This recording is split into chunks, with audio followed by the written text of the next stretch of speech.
Thanks for making MTN your choice for news tonight. I'm Tim McGonigal. We begin tonight in a Missoula courtroom. Jonathan Birch, the man accused of shooting 4 people, including a Montana Highway Patrol trooper in March of 2019, has changed his plea to guilty. Last year in March, Birch was taken into custody after a string of shootings in Missoula and Evero left 1 person dead, 3 injured. And now, more than a year later, Birch has pleaded guilty to 1 count of deliberate homicide and 3 counts of attempted deliberate homicide.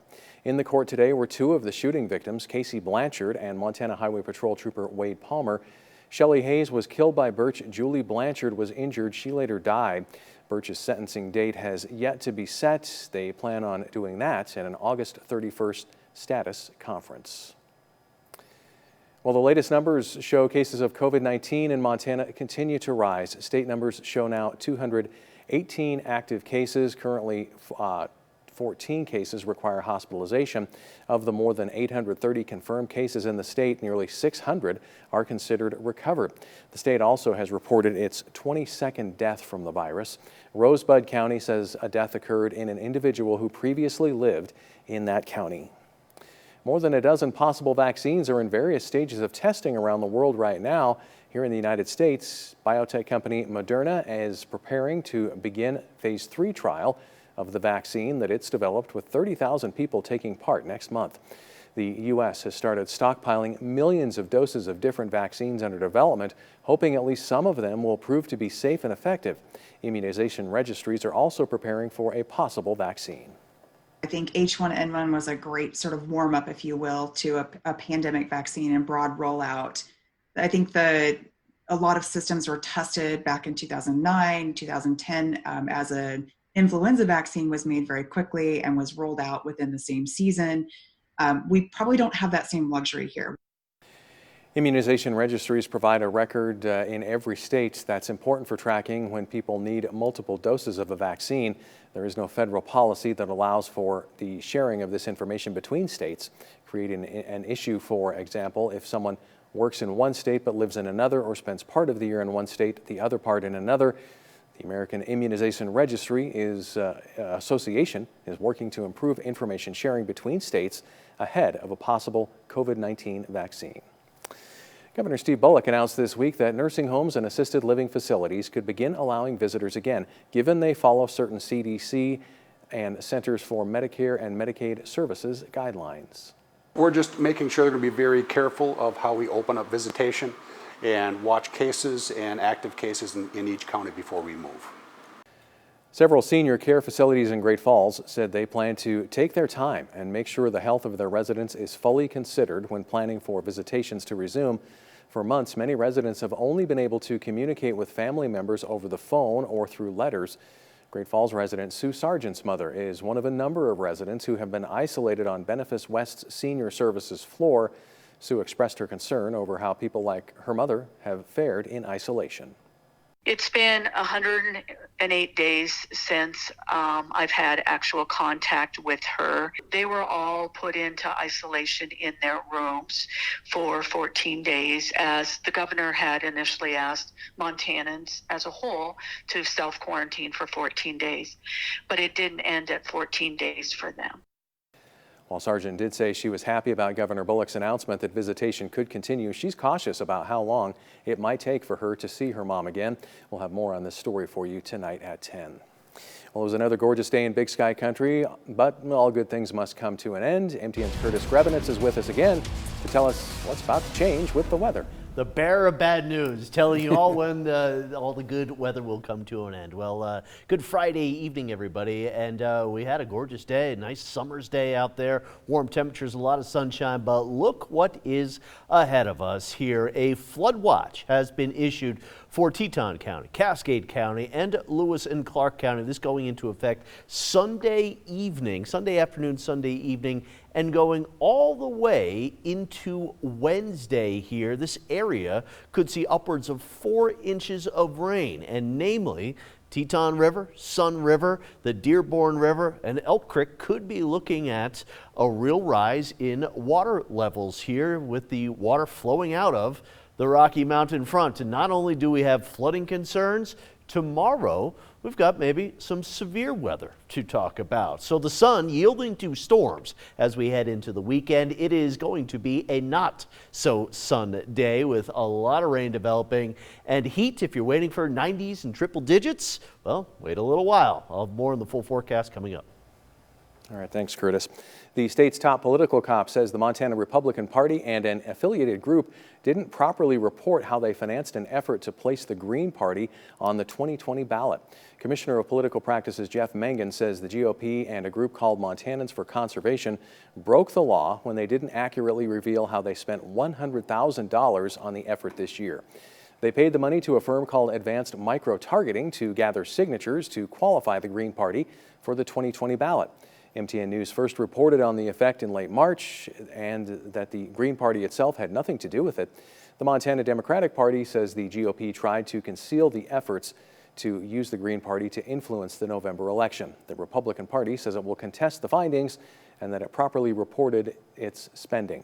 The Montana GOP says the Democratic Party has actively suppressed Green Party activity in the past and that it felt Montana voters should be given more choices on the ballot. Life stands to change for a lot of people in the United States depending on how the Supreme Court rules next week. Scholarships, voting, abortion rights, and whether the president must turn over his tax returns are all set to be decided. Joe St. George shows us how the rulings might affect your family. It's quiet right now on the steps of the U.S. Supreme Court in Washington, D.C., but that will change next week. Major rulings are anticipated as early as Monday morning. Expected case number 1, changes to the separation of church and state. Well, this case is out of Montana, which bans in its constitution public aid to religious schools. Similar bans exist in 38 states. The Supreme Court ruling could allow students in religious schools the ability to seek private scholarships funded through state income tax credits. Expected case number 2, changes to abortion rights. This case is out of Louisiana and challenges a law that says abortion providers must have admitting privileges in hospitals. Abortion rights supporters say this will close clinics because not all providers work with hospitals. Expected case number 3, this one is out of Colorado and it asks, can state electors to the Electoral College vote for whomever they want? Per tradition, these electors vote for the presidential candidate with the most votes in the state, but some say that doesn't have to be the case. And finally, expected case number 4. Does President Trump need to turn over his tax returns when subpoenaed? It could open the president up to new controversy prior to the election. Opinions are set to be issued on Monday and Tuesday of next week, although the court won't tell us which days they're issuing exact rulings. In Washington, I'm Joe St. George. A state legislative committee received an update today on how Montana's all-male primary election panned out for Native American communities. MTN's Jonathan Ambarian reports on what election officials and advocates saw. On Friday, the State Tribal Relations Interim Committee held a virtual meeting taking a look at how the major changes to this month's primary election affected voting in Montana's tribal areas. Because of concerns about COVID-19, the state gave counties the option to switch to all-mail ballots, and all counties took that option. 4 election administrators from counties with large Indian populations reported turnout had been close to usual or higher compared to previous primaries.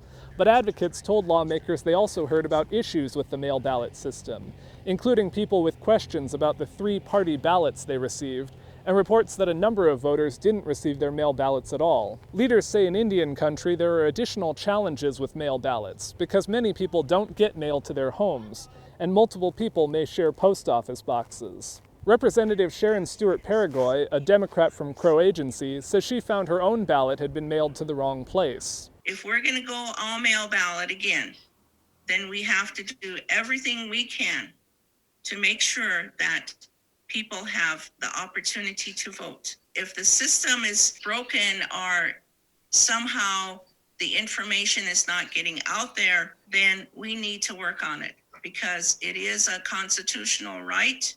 In Helena, Jonathan Ambarian, MTN News. The committee also looked at possible draft bills on the issue of missing Indigenous people, including extending the state missing persons task force for 2 more years. Lawmakers said they're interested in the ideas, but it may be difficult to get funding next year when state revenue is expected to be low. Well, for many families, summer activities for kids will look different this year. But as MTN's Alexi Aguayo reports, Helena Parks and Recreation has found a fun, free way to keep them occupied. Kids and their parents stopped by Bryant Elementary School for a one-stop shop of free school lunches and free summer kits filled with activities for students to do throughout the week.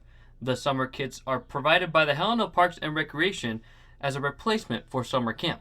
And this summer, because we were unable to do those in-person camps, we're supplying a take-home camp every week.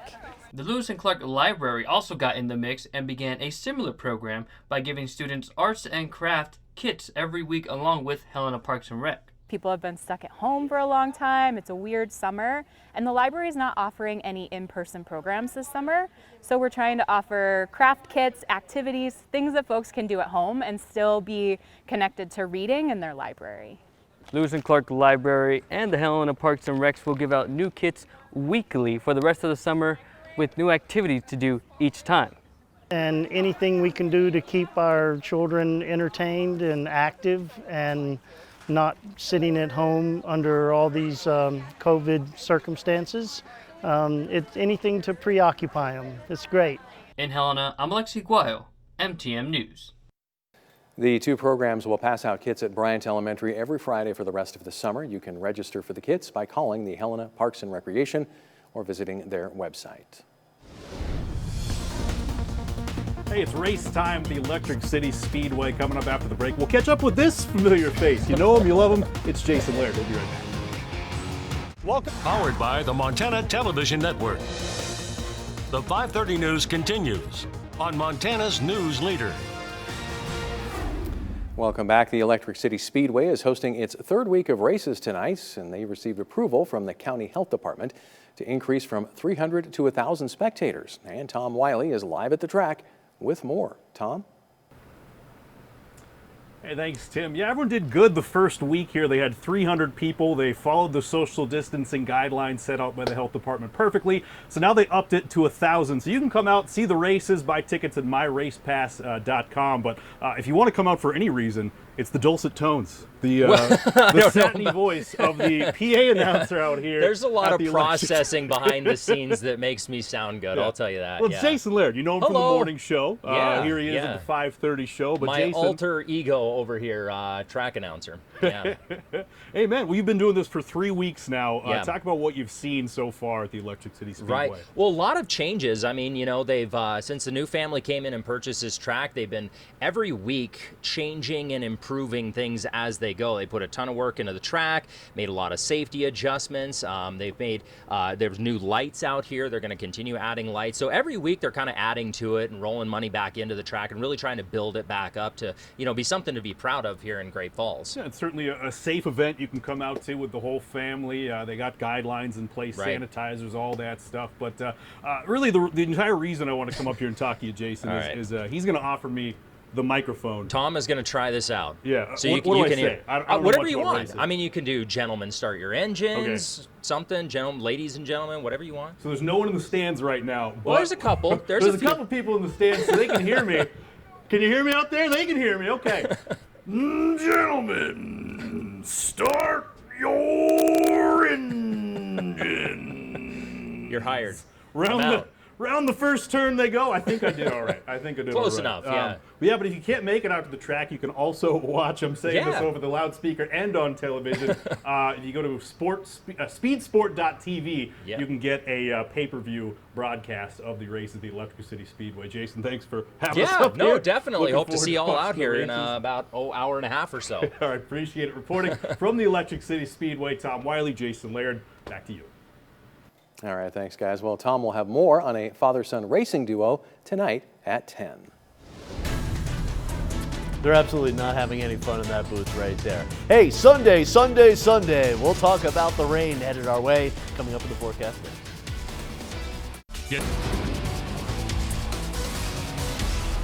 Welcome back, everybody. Happy Friday to you all. I'm meteorologist Curtis Grevenance. What a gorgeous day across really the entire state. Warm temperatures, a lot of sunshine, a little breeze out there. We had this little area of clouds move over Great Falls a little earlier this afternoon, providing us some afternoon shade, but 84 degrees right now. West wind, southwest wind, about 14 miles per hour.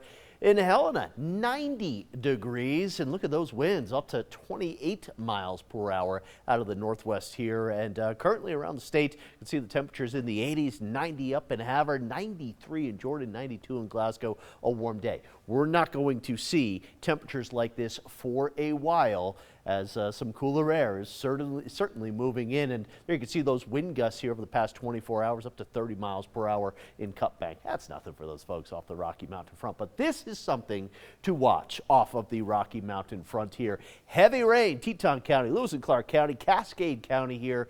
There could be as much as 4 inches of rain again. And if you live near the Teton River, Sun River, Dearborn River, or Elk Creek heading into the Augusta area, those rivers specifically stand the chance at seeing some water rising, as there will be a lot of water falling from the sky. On the radar and the satellite here, you can see that little cluster of clouds. It's now moving away from Great Falls down to around the Lewistown area here, but there's the front. First, we'll have a front come through producing some thunderstorms tomorrow afternoon. Some of those could be severe, and then we'll get into the bigger part of the system, the rainmaker here coming through on Sunday night into Monday. So here's what will happen going forward. Into early tomorrow morning, a couple of isolated showers here. That's nothing. It's not until the afternoon that the thunderstorms will really fire. Here we are at 1:30. The wind will be picking up, but still void of really active thunderstorms. But getting into 4, 5, 6 o'clock, look at these thunderstorms down around Helena, around the Lewistown area, and initially south and southeast of Great Falls will likely have a lot more activity south and east of town than, say, north and west of town. But even a couple of these storms will rumble right through Cascade County tomorrow afternoon, tomorrow evening. Nasty looking thunderstorms down there around Wheatland County and parts of Fergus County, moving up into northeast Montana. Some of these storms could be severe again, and still dealing with some rain and some thunderstorms. 9 o'clock tomorrow night around Great Falls and Helena. Sunday morning early on, it is quiet. That will change as we go through the day. Look at all the rain coming up from the south. Late morning arriving in Great Falls, a little earlier in the morning around Helena and Lewistown, and by the afternoon, a lot of Montana dealing with some solid rain coming down here across much of the state, and that rain will continue through Sunday night into Monday. Lows tonight, 50s to about 60. Here's the forecast for tomorrow. Some thunderstorms coming through in the afternoon. Still a warm day, but not as warm as today. And then heading into Sunday, this cooler weather here, highs only in the 50s and the 60s, with again that rain increasing as we go through the afternoon, late morning into the afternoon. So Great Falls afternoon storms tomorrow, mainly south and east of town. Rain developing by late morning, continuing through the afternoon, the evening, all the way into Monday. And look at the cool temperatures with scattered showers and thunderstorms for most of next week. But the good news is it does look like it will warm up here for most of the state as we head into July 4th, holiday weekend. Thanks, Curtis. And coming up, another popular rodeo and county fair in our area has been canceled. One of the organizers offers his opinion.